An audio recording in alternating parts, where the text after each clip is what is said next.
My boss told me I was redundant, that their precious AI could do my job better than I ever could, right before I watched their entire company's stock price crater by 67% in a single trading session. The irony? I'm the one who built the algorithm that made it all possible, and buried deep in patent filing 2847B was a clause they never bothered to read. Here's how I turned my termination into their corporate obituary. My name is Marcus Chen, and until 3 months ago, I was the lead AI systems architect at Nexus Dynamics, the company that claimed to be revolutionizing workforce optimization through intelligent automation. They built their entire business model on my machine learning algorithms, the same ones I'd spent 4 years perfecting in my garage before they acquired my startup. Then, on a Tuesday morning in March, HR called me into conference room B with a cardboard box and a severance package, explaining that my position had been optimized out of existence by the very AI I'd created. The meeting lasted exactly 11 minutes. Sandra from HR spoke in that rehearsed tone they teach in corporate seminars, something about restructuring for efficiency and leveraging our automated capabilities. I sat there staring at the motivational poster behind her desk, a soaring eagle with innovation printed underneath, while she explained how my own invention had made me obsolete. The cardboard box felt heavier than it should have as I packed my mechanical keyboard, my MIT coffee mug, and the small cactus that had survived 3 office relocations. The fluorescent lights hummed overhead, casting that sickly yellow glow that makes everyone look like they're dying slowly. Sandra's smile never wavered, even as she handed me the security escort paperwork. Walking past the security turnstiles for the last time, my access card beeped red instead of green. The sound echoed through the marble lobby like a digital death knell.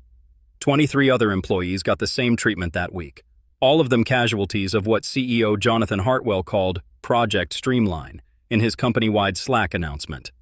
The message pinged on my phone as I sat in my car, still processing what had just happened. Nexus Dynamics is proud to announce our transition to a fully AI-optimized workforce, it read. This bold step positions us as the industry leader in autonomous business operations. The parking garage smelled like motor oil and broken dreams. The parking garage echoed with my footsteps as I carried that box to my car. 3 security cameras tracked my movement, cameras that fed into a monitoring system I'd helped design. The automated email confirmations started arriving before I'd even reached the highway. Health insurance terminated, 401k access revoked, company laptop remotely wiped. Efficiency in action, just like I'd programmed it to be. My reflection in the car window looked like every other corporate casualty, hollow-eyed, confused, clutching a cardboard box like it contained the remnants of a life that had just ended. But something was different about my situation, something that wouldn't become clear until I started digging through old files. That first week at home was a masterclass in psychological warfare. I'd wake up at 6:30 a.m. out of habit, reach for my phone to check the deployment logs, then remember I didn't have access anymore. My LinkedIn inbox filled with generic recruiter messages. Exciting opportunity in Des Moines, ground floor chance at a stealth startup. Each one felt like a participation trophy for corporate roadkill. The house felt too quiet without the constant buzz of work calls and Slack notifications. My wife Sarah tried to be supportive, bringing me coffee and suggesting I take some time to figure things out. But I could see the worry in her eyes. The mortgage payments wouldn't pause just because I was having an identity crisis. But something nagged at me during those long afternoons, something about the patents I'd filed during my time at Nexus. I'd been so focused on the technical aspects of my work that I'd barely paid attention to the legal paperwork. My lawyer had tried to explain it during the merger, but I'd been too excited about joining a real company to pay attention to the fine print. Now, with nothing but time on my hands, I started pulling up old documents on my personal laptop. The patent database searches became my new obsession, replacing the dopamine hits I used to get from successful code deployments. The coffee shops in downtown Seattle became my office. I'd sit with my laptop at the same corner table, nursing a cold brew and diving deep into patent databases. My fingers remembered the muscle memory of those late-night coding sessions, when I'd been so focused on building something revolutionary that I'd barely glanced at the legal paperwork. Patent 2847B contained the core algorithms for predictive workforce optimization, the same technology now running Nexus Dynamics' entire operation. The barista, a kid with purple hair and too many piercings, started recognizing me. "The usual?" she'd ask, and I'd nod, grateful for any human interaction that didn't involve explaining why I wasn't at work. Page 47 of the patent filing contained a section I'd completely forgotten about. Buried in the technical specifications was a licensing clause I'd insisted on including, back when I was young and paranoid about getting screwed over.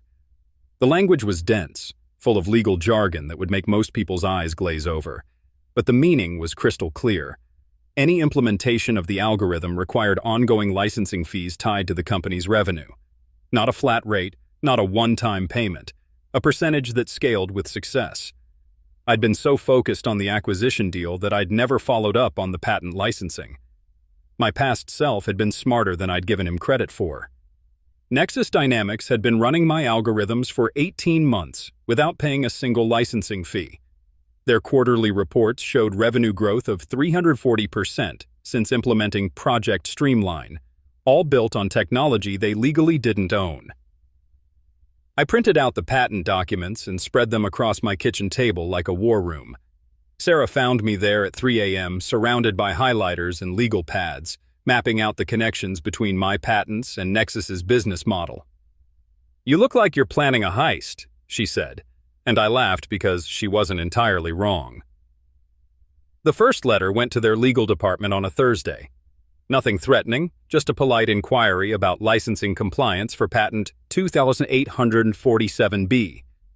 I used my old email signature, the one that still listed my MIT credentials and my previous patents.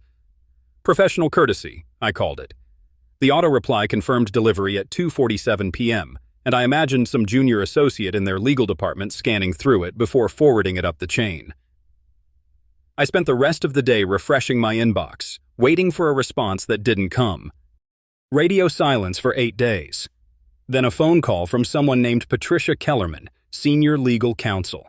Her voice had that practiced politeness that lawyers use when they're hoping a problem will disappear if they ignore it long enough. "Mr. Chen, we received your inquiry about patent licensing. Our records show that all intellectual property was transferred during the acquisition of your company." She paused, probably scrolling through documents. "We'd be happy to schedule a call to discuss any concerns you might have." I could hear the dismissive tone underneath her professional courtesy. They thought this was a nuisance call from a disgruntled ex-employee.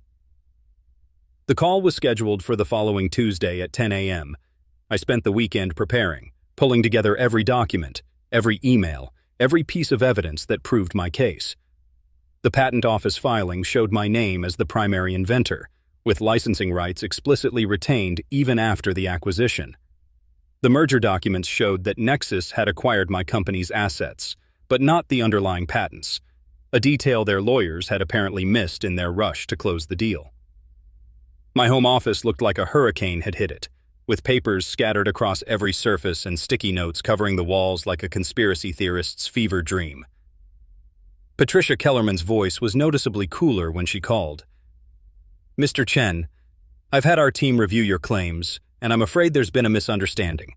The acquisition agreement clearly states that all intellectual property transfers to Nexus Dynamics." She was reading from a script, I could tell. "We don't see any basis for additional licensing fees." Behind her polite words, I heard the corporate machinery grinding into defensive mode. The conference call participants list showed 6 people on their side: lawyers, executives, probably someone from PR. They were taking this more seriously than their dismissive tone suggested. But here's where things got interesting. While Patricia was delivering her rehearsed rejection, I was tracking Nexus Dynamics' stock price in real time. The company had gone public 6 months earlier, riding high on their revolutionary AI workforce optimization technology. Their market cap had swollen to $2.3 billion, largely based on investor confidence in their proprietary algorithms. The same algorithms that were about to become very expensive to license. Every quarterly earnings call featured Jonathan Hartwell bragging about their cutting-edge AI solutions and industry-leading automation technology. The irony was almost poetic. My patent attorney, David Kim, had been handling intellectual property disputes for 15 years. When I walked into his office with my documentation, He leaned back in his chair and whistled. "Marcus, this is either the biggest legal oversight I've ever seen, or you're about to get very wealthy."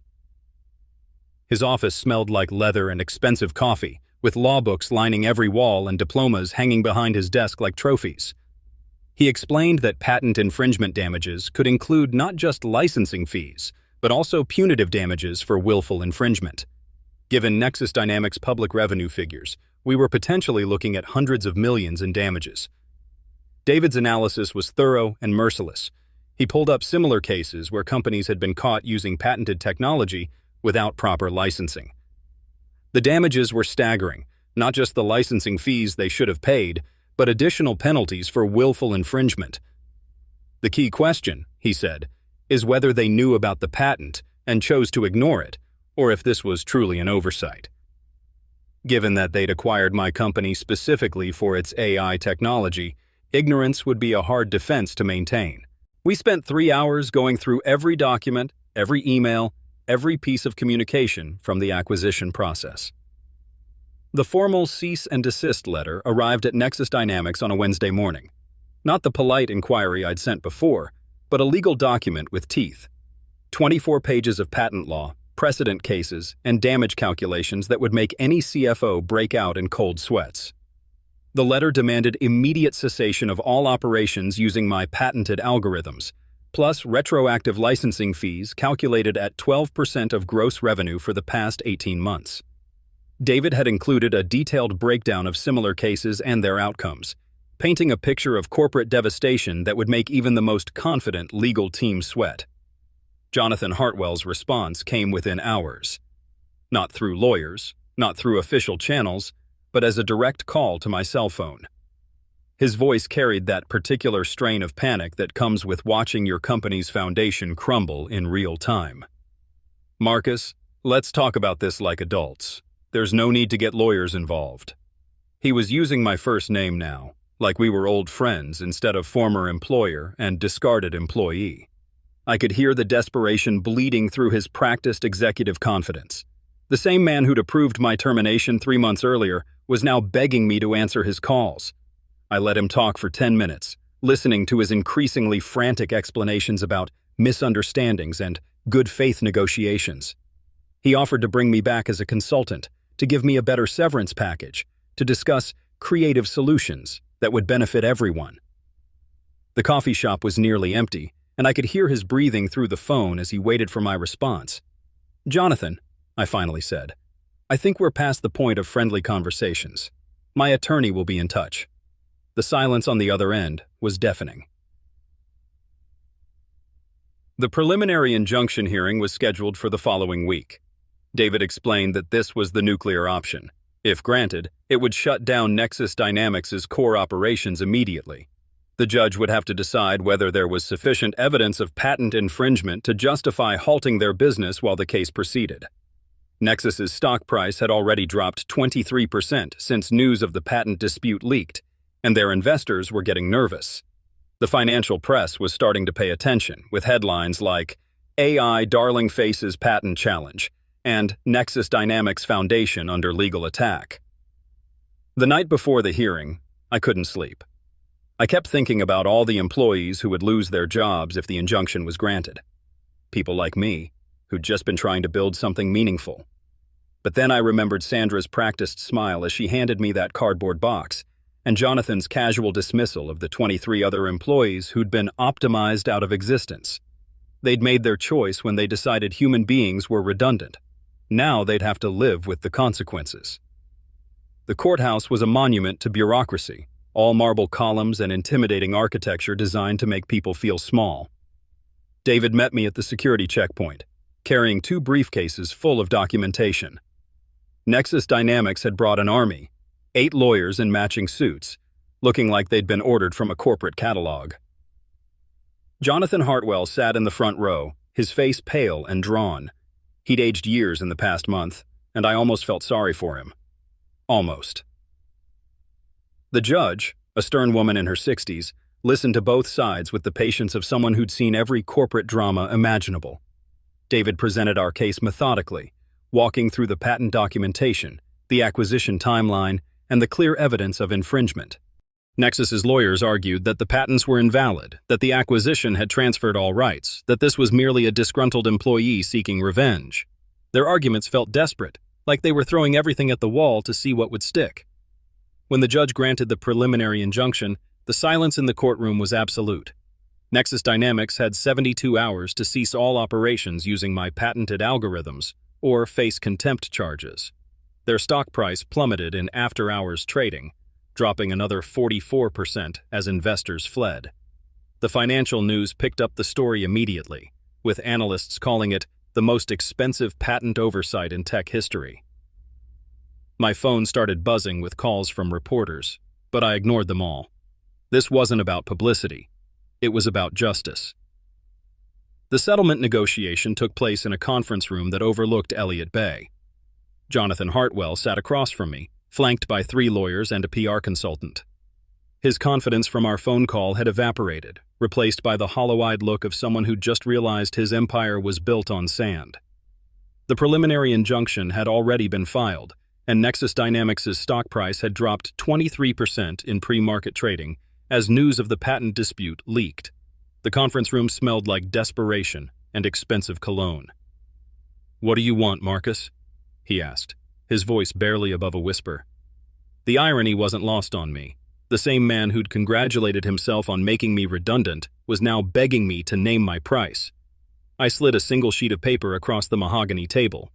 The terms were simple: $340 million in damages, ongoing licensing fees, and a public acknowledgement that their revolutionary AI was built on my technology.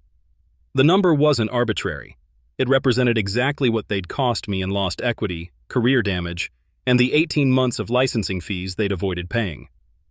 The room fell silent as they read through the terms.